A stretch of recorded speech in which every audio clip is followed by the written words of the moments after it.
Hey, I just went to Crumble Cookies today. A clue! Yeah, I tried their waffle cookies. It was delicious. It also includes some maple syrup. I dipped it in. No, a clue! Oh, a clue! Where? Right there! There it is. And our clue is Boots the Monkey from Dora the Explorer. Boots is one of my favorite characters. He's also Dora's friends. You know what we need? Our Notebook! notebook, right? So, let's draw Boots the Monkey in our notebook. Let's start by drawing his face. Some lines appear for his hair, his two eyes, his nose, his mouth, two circles for his ears, his body,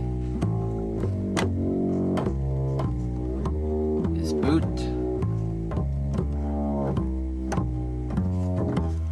his arms and hands, and don't forget the tail.